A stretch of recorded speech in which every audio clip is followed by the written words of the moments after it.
गुस्ताखी रसूल के खिलाफ और गुस्ताखों के खिलाफ नाराजगी का इजहार कर रहे थे, अब प्रोटेस्ट और एहतजाज कर रहे थे कि ये गुस्ताखी रसूल पाक की बर्दाश्त नहीं की जाएगी। हम मोमिनों की सबसे कीमती पूंजी सरकार दो जहां की मोहब्बत है, उसी मोहब्बत पे डाका डाला जा रहा है। हम जिंदा नहीं रहना चाहते हैं, ईमान ही जब नहीं रहे, सरकार की मोहब्बत ही जब लूट जाए, फिर हम जिंदा रह के क्या करेंगे। लोग गली कूचे में जुलूस निकाल रहे थे। चुनांचे वहां गया कि मदरसे के टीचर से कहा गया कि जुलूस निकालने दीजिए, क्योंकि आपका बड़ा मदरसा इस इलाके का है और यहाँ से जुलूस निकलेगा। कहा कि यहाँ मत निकालो, दूसरी जगह से निकाल लो। कहा नहीं नहीं, आपका बड़ा मदरसा है, यहाँ का ऐलान जब होगा सारी पब्लिक यहाँ जमा हो जाएगी, यहाँ से जुलूस निकलेगा। कहा नहीं नहीं, जुलूस मत निकालो, तुम्हें मालूम है कि उत्तर प्रदेश में पंडित जी का राज है और क्या क्या हो रहा है, नौकरी बहुत बड़ी चीज है भाई, यहाँ से नहीं निकाले दूंगा। कहा अरे साहब ईमान का सवाल है, अकीदे का सवाल है, तहफ्फुज़ नामुस रिसालत का सवाल है, और आप कह रहे हैं कि नहीं नहीं नहीं, वो सारा सवाल बाद में है, पहले पेट का सवाल है, पहले पेट का सवाल है। लोग सर पे हाथ रख के बैठ गए। एक पढ़ा लिखा आदमी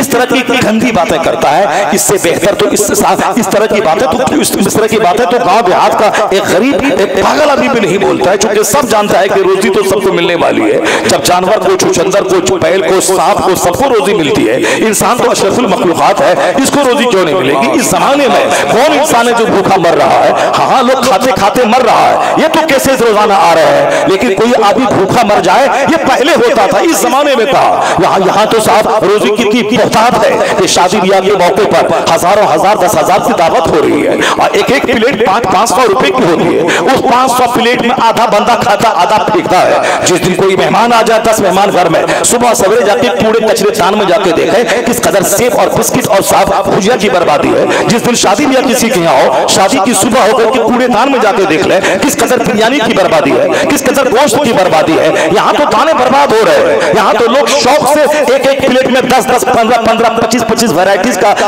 माल सजा रहे हैं, सिर्फ नाम और नमूद के लिए। बंदा खाएगा 1 पीस और उसमें डाला 10 पीस जा रहा है। ये तो दाने की बर्बादी, क्या हिंदू, क्या मुसलमान, क्या क्रिश्चियन, क्या ईसाई, हर सब बिरादरी के यहाँ ये दाने की बर्बादी शुरू हो गई है। ये लाइटिंग की बर्बादी, ये डीजे की बर्बादी, ये सब सार्वजनिक की बर्बादी, ये सब औरतों की इज्जत और आबरू की बर्बादी। 80-80 साल की बुढ़िया नाच रही है, 15-15 साल की लड़कियां डांस कर रही है, और साहब डांस के बहाने वहां जिसके पास करीब जाना जुर्म समझा जाता था, यहाँ उसके हाथ में हाथ डाल के 18 साल का जवान नाच रहा है। यानी जो बातें कभी ख्वाबो ख्याल में न सोचा होगा, यहाँ फ्री में शादी ब्याह के मौके पर वो सारी हरकतें की जा रही है। यानी शर्म, गैरत और हया सबका जनाजा उड़ गया, सारी बातें खत्म हो गई। शादी में इज्जत की बर्बादी, माल की बर्बादी, गाने की बर्बादी, तो खाते खाते तो बंदा मर रहा है। कोई ऐसा बंदा नहीं मिलेगा जो सिर्फ रोजाना 2 रोटी खाता हो और उसका तोड़ निकल के 5 kg का हो गया हो। एक बंदा नहीं मिलेगा, होगा भी तो करोड़ों में, लाखों में, हजारों में एक केस कोई आता होगा।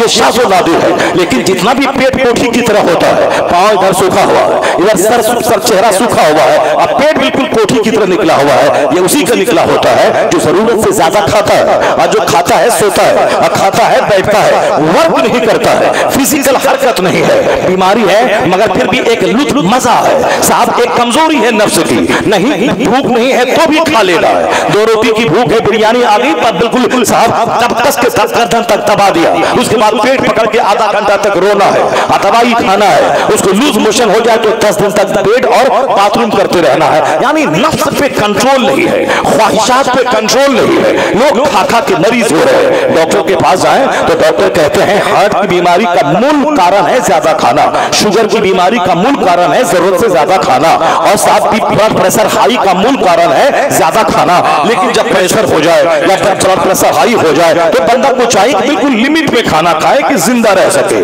और खाने के लिए जिंदा नहीं रहे बल्कि वह जिंदा रहने के लिए खाना खाए।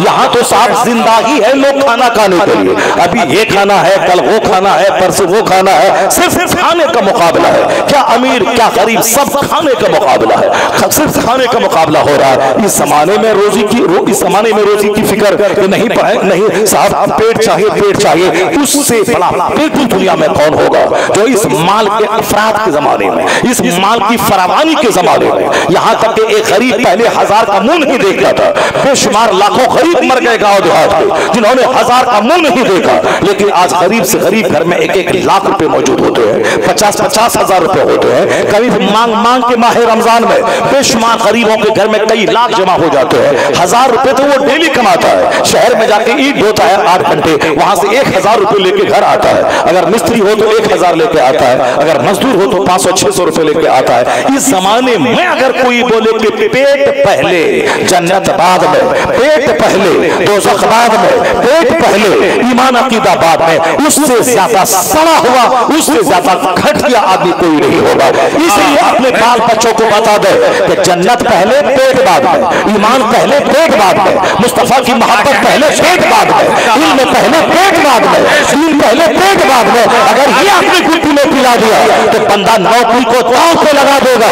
तो ईमान पहले नौकरी बाद में, ईमान पहले रोजगार बाद में। अगर ऐसा हो गया तो कोई ईमान बेचकर किसी लड़की के सामने घुटने नहीं टेकेगा, अपना ईमान बेचकर किसी लड़की के साथ ईमान को सौदा करके भाग नहीं जाएगा। बल्कि अगर ईमान पहले रहा, अपने बच्चों की कुर्ती में ईमान की बात पिला दी, अगर कोई खूबसूरत लड़की उसको ऑफर किया, अगर मुझको चाहिए तो ईमान छोड़ना पड़ेगा। मुझे यकीन है अगर आप उसकी कुर्ती में ईमान पिलाया तो आपका बेटा बोलेगा मैं तेरे चेहरे पे थूक देता हूं, मैं एक लड़की नहीं मिलेगी तो मैं 4 शादी कर लूंगा, मगर मैं ईमान का सौदा नहीं करूंगा। वो चेहरे पे थूकेगा मगर ईमान का सौदा नहीं। नारे तकबीर, नारे रिसालत।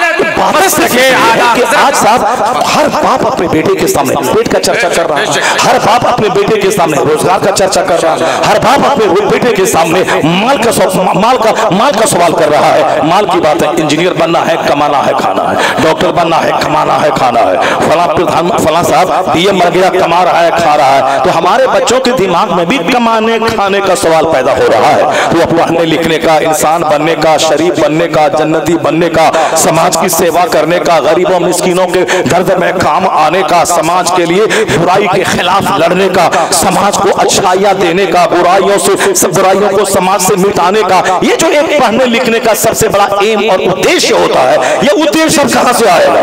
यहाँ तो सब बोलता पढ़ेगा लिखेगा कमाएगा खाएगा। वो डॉक्टर बन के कमा रहा है, इंजीनियर बन के कमा रहा है, चाहे झूठ बोल के कमाए, चाहे मरीज को मार के कमाए, चाहे स्कूल का दरवाजा बेच के कमाए, चाहे स्कूल का फर्नीचर बेच के कमाए, चाहे बच्चों का मध्याह्न भोजन बेच के खाए, चाहे बच्चों के साथ टेबल डेस्क का पैसा बेच के खाए। वो तो पढ़ा ही है कमाने खाने के लिए। तो अब आप कैसे कहते साहब ये प्रिंसिपल साहब मध्याह्न भोजन का पैसा खा रहा है, या बच्चों की स्टाफिंग का पैसा खा रहा है, ये साइकिल का पोशाक का पैसा खा रहा है, ये साहब स्ट्रक्चर इमारत का पैसा खा रहा है। वो पढ़ा ही है, पढ़ेगा लिखेगा कमाएगा खाएगा। आप कहते साहब ये डिस्ट्रिक्ट का डीएम, वो साहब सारे टेंडर को बेच के खा गया, सड़कें जर्जर हो गई, यहाँ साहब नगर निगम के पानी का हाल बुरा हो गया। ये डीएम है कि क्या है? ये जानवर है, सारा पैसा खा रहा है। उनका बेटा अमेरिका में पढ़ रहा है और ये खुद साहब फॉर्च्यूनर पे और बीएमडब्ल्यू कार पे चल रहा है। तो वो चलेगा ही, क्योंकि बाप ने कहा है कि बताया मेरा बेटा पढ़ेगा लिखेगा कमाएगा खाएगा, अब कमा खा रहा है। तो फिर उसका बाप बोला कहा था मेरा बेटा पढ़ेगा लिखेगा इंसान बनेगा, जन्नती बनेगा। ये तस्वुर तो सिर्फ मदरसे में पढ़ाने वाले माँ बाप के दिमाग में होता है कि मेरा बेटा हाफिज बनेगा जन्नत जाएगा, मेरा बेटा आलिम बनेगा 50 को जन्नत ले जाएगा, मेरा बेटा जुमा के दिन खिताब करेगा लोगों को सही राह दिखलाएगा, मेरा बेटा ईदैन में खिताब करेगा कई लोगों को जहन्नम से जन्नत की तरफ ले जाएगा, मेरा बेटा खुद जन्नती बनेगा दूसरों को जन्नती बनाएगा। इसीलिए यही नहीं कम से कम मदरसे की चटाई पे 10-20% तो ऐसा जरूर है उसे रोजू की फिक्र नहीं है, उसको आपके ईमान की फिक्र है, आपके अकीदे की फिक्र है, आपके किरदार की फिक्र है, आपको जन्नत में जाने की फिक्र है। इसलिए मैं कहता हूँ ये तेरा शुभ चिंतक है, ये मौलाना, ये नफरत की चीज नहीं है, ये मोहब्बत की चीज है। आलिमों से मोहब्बत करो, ये मोहब्बत तुम्हें यहाँ इंसान बना देगी, मरने के बाद मुस्तफा की शफाअत दिला के जन्नत में। नारे तकबीर, नारे रिसालत, मसलके आला हजरत, जलसे दस्तारबंदी, जामिया रसिया शमसुल उलूम। पढ़ेगा लिखेगा कमाएगा खाएगा, बस यही कमाएगा खाएगा। उससे बेहतर है कि जो पढ़ा लिखा नहीं है, वो ईंट ढो के कमा रहा है, वो रिक्शा चला के कमा रहा है, खा रहा है, मजदूरी करके खा रहा है। जब कमाना खाना ही है तो क्यों आदमी 18 घंटे पढ़ेगा? क्यों बंदा वतन से बेवतन होकर जाके पढ़ने लिखने के बाद यहाँ तक कि ढेर कमाएगा? ऐसा नहीं कि जो नौकरी कर रहा, मास्टर साहब कितना कमाएंगे 2 लाख, मौलाना साहब को नौकरी मिल गई तो कितना कमाएंगे? 1.5 लाख, नहीं तो 80,000 रुपए महीना कमाएंगे। यहाँ बिजनेसमैन 5-5 लाख महीना कमा रहे हैं। हमारे शहर का एक जाहिल आदमी जो सिग्नेचर करना नहीं जानता है, लेकिन वो दिल्ली पंजाब में जाके वो ठेकेदारी कर रहा है, लाखों करोड़ों कमा रहा है। हम लोग तो सिर्फ नाम जानते हैं, नाम सुने हैं कि फॉर्च्यूनर है, 55 लाख की कार है, या BMW है, या ऊडी कार है, वो साथ फॉर्च्यूनर पे घूम रहा है, हर 2-3 महीने पे गाड़ी बदल रहा है। कौन? जिसको लिखना तक नहीं आता है, सिग्नेचर करना नहीं आता है। तो फिर आप भी पढ़े थे, पढ़ेगा लिखेगा, कमाएगा खाएगा, आपसे बेहतर तो वो कमा खा रहा है, वो अच्छी गाड़ी पे चल रहा है, वो शहर में 5 बंगला बना लिया है। तो ये मकसद जब से बना है, पढ़ेगा लिखेगा कमाएगा खाएगा, इसी ने चौपट कर दिया। एक प्रधान, एक मुख्यमंत्री रिश्वतखोर, एक डीएम रिश्वतखोर, एक मास्टर रिश्वतखोर, एक ब्लॉक डेवलपमेंट ऑफिसर रिश्वतखोर। ये जो रिश्वतों का कारोबार चल रहा है, ये जो नकली सामान लगा के मकान को कमजोर करने का कारोबार चल रहा है, सिर्फ इसीलिए कि टेंडेंसी है कमाना खाना। और अल्हम्दुलिल्लाह मदरसे में पढ़ने वाले बच्चों को कमाने खाने की बात नहीं, बल्कि इसे कहा जाता है कि जो हाफिज कुरान बना, जो हलाल को हलाल जाना, हराम को हराम समझा, दुनिया मिले ना मिले, दुनिया का 100 साल एक दिन के बराबर है। एक दिन तो जैसे तैसे कट भी जाएगा, लेकिन जहां खरबों साल, जहां महासंख्यों साल, जहां सदा रहना है, वहां की सारी इज्जतें उनके मिलेंगी जो दुनिया में मोमिन बन के रहता है, जो दुनिया में हाफिज कारी आलिम बन के रहता है, जो दीनदार बनता है, दूसरों को दीनदार बनाता है। एक आलिम रब्बानी वो अकेले नहीं, अपने खानदान के कई लोगों को साथ लेके जन्नत जाएगा। एक हाफिज अपने खानदान के 10 जहन्नमियों को साथ लेके जाएगा। तो दुनियम तो बनाने के बाद तो वो बाप को तमाचा मारता है, वीडियो बनने के बाद तो माँ को मारता है। तो ऐसा काम क्यों करता है? जो यहाँ इज्जत मिलती है, न मरने के बाद वो बेटा काम आएगा, क्यों नहीं? ऐसे से तू अपनी जिंदगी का अपनी सहारा बनाता है, अपने बच्चों को आलिम हाफिज बना दे, यहाँ उसको देखो तो कलेजा ठंडा हो जाए, यहाँ पाँव चूमो और मरो तो ये बेटा तुम्हें बख्शवा के जन्नत लेके चला जाए, मरने के बाद ये बेटा जन्नत लेके चला जाए। ये माल की इतनी मजम्मत कुरान में की गई है। मैं 2-3 आयतें पढ़ता हूँ, उसको गौर से सुनिएगा। ये माल, जिस माल ने मस्जिदों को उजाड़ दिया, जिस माल ने मदरसे की चटाई को वीरान कर दिया, जिस माल ने नमाजों को छोड़वा दिया। आप जरा सोचें, एक मुसलमान होने के लिए जितना खाना जरूरी है कि खाएं नहीं तो मर जाएं, उसी तरह मुसलमान होने के लिए नमाज पढ़ना जरूरी है। एक वक्त की नमाज छोड़ना हराम और गुनाह कबीरा है। न कुरान शरीफ में कमोबेश 700 जगहों पे नमाज का जिक्र आया है। 6666 कमोबेश आयतों में 700 जगहों पे डायरेक्ट इनडायरेक्ट वे में नमाज का जिक्र आया है, वजाहत के साथ। सल्लू सल्लू का जिक्र कितना आया है, वो अकीमुस्सलात वातू ज़कात, वो सल्लूना, इस तरह के बेशुमार आयत है। वो नमाज पढ़ते हैं, ज़कात देते हैं, नमाज पढ़ो, ज़कात दो, नमाज पढ़ो, ज़कात दो। जहन्नमी से पूछा जाएगा, मा सलककुम फी सकर, कौन सी चीज जहन्नम में तुमको लाई? वो जहन्नमी बोलेगा, लम नकु मिनल मुसल्लीन, हम नमाज नहीं पढ़ते थे, इसीलिए हम जहन्नम आ गए। इस तरह की बेशुमार आयतें कुरान में और हदीस में आया है, बैनल अब्द वल कुफ्र तर्कुस सलात, एक मोमिन और काफिर के दरमियान जो चीज फर्क पैदा करती है वह तर्के सलात है। नमाज पढ़ने वाला मोमिन नमाज छोड़ने वाला नहीं है, परफेक्ट मोमिन नहीं है, वो सिर्फ एक ढांचे का मुसलमान है, वो मुसलमान हकीकी है ही नहीं। और हदीस में आया है, मन तरक सलात मुतअम्मिदन फक़द कफर, जिसने जानबूझ के नमाज तर्क की छोड़ा उसने कुफ्र किया, कुफ्र के करीब पहुंच गया।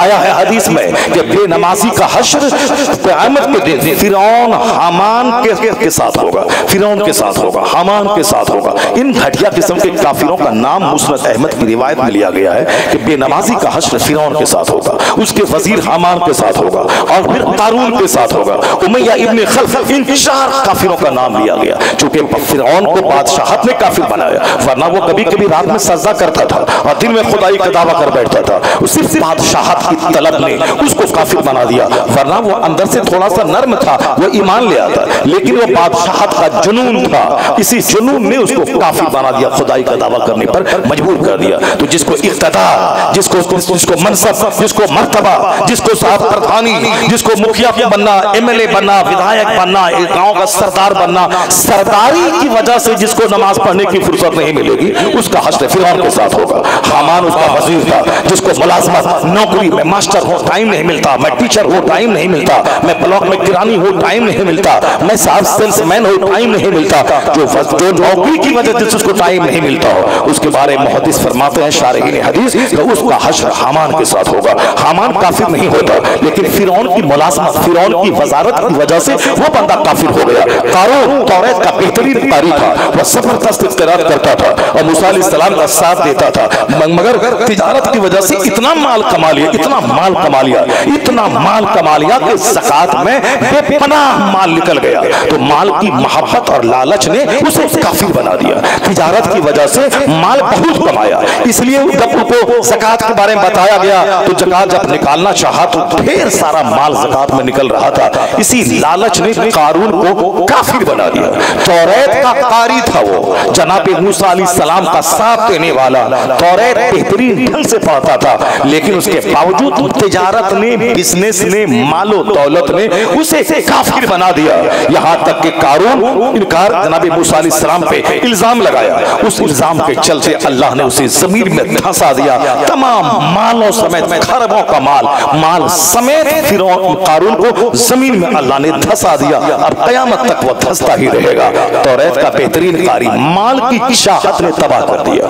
मूसा अलैहिस्सलाम का साथ देने वाला, माल की चाहत ने एक नबी का साथ देने वाले को तबाह बर्बाद करके रख दिया। इसी तरह कुरान में बलम बिन बावरा की कहानी आती है, जो मुस्तजाबुल दावत था, जिसे इसमें आज़म मालूम था, जो दुआ करता दुआ कबूल हो जाती। मगर मूसा अलैहिस्सलाम की फौज के खिलाफ उन्होंने जब दुआ की, उसकी जबान कुत्ते की तरह निकल गई, कुत्ते की तरह जबान निकल गई। बोला अब तुम्हें तबाह बर्बाद हो गया। पहले वह दुआ करना नहीं चाहता था, उसकी कौम ने खूब मालो दौलत का तोहफा पेश किया। जब तोहफा पेश किया तो अपने कौम के दबाव में आकर के बददुआ करने लगा। ऐसी बददुआ की कि जबान उसकी निकल गई कुत्ते की तरह। जब तक जिंदा रहा जबान उसकी लटकी हुई रही, और क़यामत तक जब भी लोग उस आयत करीमा को पढ़ेंगे, और अल्लाह ने फरमाया फ़क़्सुसिल क़सस लअल्लहुम यतफ़क्करून, ए हबीब ये कहानियां बयान कीजिए लोगों के सामने, ताकि लोगों को इबरत हासिल हो, लोग उससे सबक हासिल करें।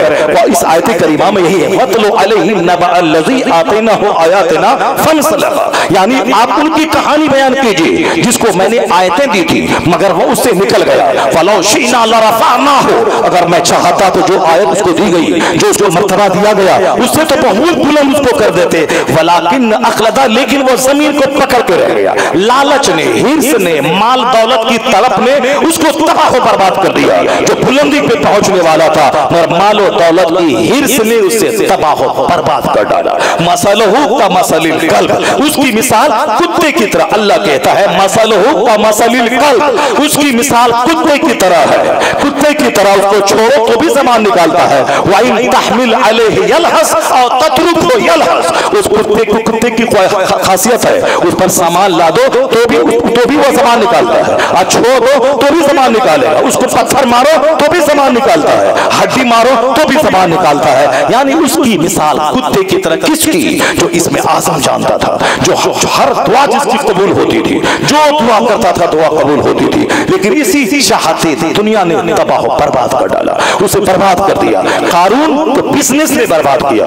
तो जो बिजनेस की वजह से नमाज पढ़ने की फुर्सत जिसको न मिलती हो, क्या करे हजरत, कारोबार बड़ा है, लंबा चौड़ा है, सुबह जाते हैं, दिन भर रहते हैं, शाम में आते हैं, फुर्सत नहीं मिलती है। चलिए अल्लाह ताला माफ कर देगा, अल्लाह ताला माफ कर देगा, अल्लाह ताला माफ कर देगा। मौलाना साहब को दे दिया 10 रुपए नजराना, मौलाना साहब खुश हो गया। दे दिया मदरसे में 1000 रुपए चंदा, मौलाना साहब खुश हो गया। अब ये दुआ करने लगे कि अल्लाह ताला इनको बख्श दे। क्या करे, गुनाह कबीरा कर रहा है, रोजाना 5 टाइम नमाज छोड़ रहा है, उसके बावजूद हम 1000 रुपए लेके खुश हो रहे हैं। एक वक्त की नमाज छोड़ना हराम और गुनाह कबीरा है। नमाज छोड़कर कोई इबादत कबूल नहीं होगी, कोई नफ्ल कबूल नहीं होगा जब तक ये बंदा फर्ज न अदा करे। चाहे वह 1 करोड़ रुपए खैरात करे, लेकिन नहीं कबूल होगा जब तक के ज़कात का 1 रुपया जो उस पर फर्ज है वो न अदा कर दे। मस्जिद बनाना फर्ज वाजिब नहीं है, लेकिन ज़कात का 100 रुपया अगर हम पर फर्ज है वो निकालना फर्ज है। मस्जिद बनाना नफल है, केसी लगाना नफल है, उसमें पत्थर लगाना नफल है, 1 करोड़ की मस्जिद की तामीर करना नफल है, और ज़कात निकालना फर्ज है। और कोई नफल कबूल नहीं होता जब तक कि बंदा फर्ज न अदा करे। इसलिए ज़कात का 100 रुपया ये 1 करोड़ से ज्यादा महत्व रखता है, क्योंकि कि ये फर्ज है वो नफल है, और कोई नफल कबूल नहीं होता जब तक कि बंदा फर्ज न अदा करे। अपना रोजा रखना फर्ज है, 1 लाख आदमी को इफ्तार करवाना नफल है, 1 लाख आदमी को इफ्तार करवा रहा है, अपना फर्ज रोजा रख नहीं रहा है, तो मालूम है ये नफल मुअल्लक रहेगा, हंग रहेगा जब तक कि वो अपना फर्ज रोजा नहीं रखे। ये नफल नेकी लटकी हुई रहेगी जब तक कि अपना फर्ज न रखे।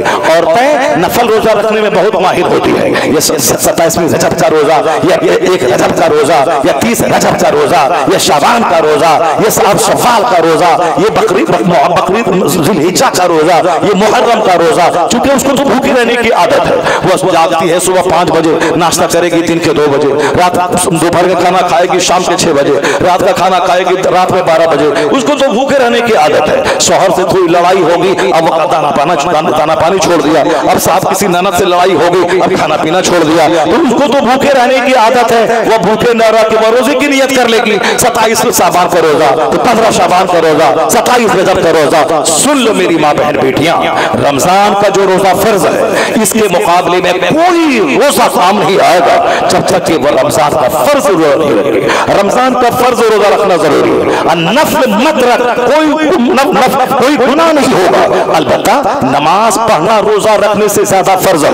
रमजान के रोजे के अलावा कोई भी नफल रोजा रखेगी वो सारी नेकियां हंग रहेंगी, क्योंकि नमाज पढ़ना फर्ज आजम है। यह नमाज के बारे में सुस्ती करती है, और रूठ गई शौहर से दिन भर सोई रही तो रोजे की नियत कर लिया, शाम में उठकर इफ्तार कर लिया, ये इनका रोजा नहीं, ये इनका धोखा है। क्योंकि अगर अल्लाह का डर होता ये नमाज पढ़ती, नमाज पढ़ने के बाद तब ये नफल रोजा रखती। और फर्ज रोजा जो रमजान में छूटा है माहवारी के दिनों की वजह से, वह सबसे पहले ईद की नमाज के बाद, वह शव्वाल के 6 रोजे बाद में रखेगी। सबसे पहले जो रोजा उसका कज़ा हुआ है माह रमजान के रोजे, वो कज़ा रोजा रखेगी। फर्ज मुकद्दम है, फर्ज के बगैर कोई नफल कबूल नहीं होगा। अगर आप शाबान शब बारात की 15वीं रात को 1000 का नमाज नफल पढ़ ले, वह नफल फजर की 2 रकात फर्ज के बराबर नहीं है, क्योंकि ये फर्ज है और वह नफल है। और नफल हंग रहता है जब तक कि बंदा फर्ज न अदा करे। बहुत सारे लोग खूब शब कदर में आए, रात भर जाके चाय पीते रहे और नफल नमाज पढ़ते रहे। फर्ज नमाज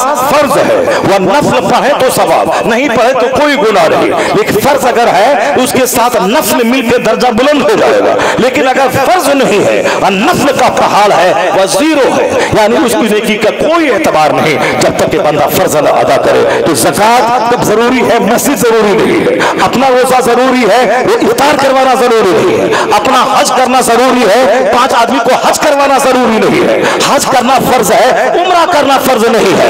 हज फर्ज है, हज करते नहीं है, अब उम्रा पे उम्रा किए जा रहे हैं। क्यों उम्रा पे उम्रा किए जा रहे हो? यह सारी नफल नेकी हंग रहेगी, मुअल्लक रहेगी जब तक कि बंदा फर्ज ना अदा करे।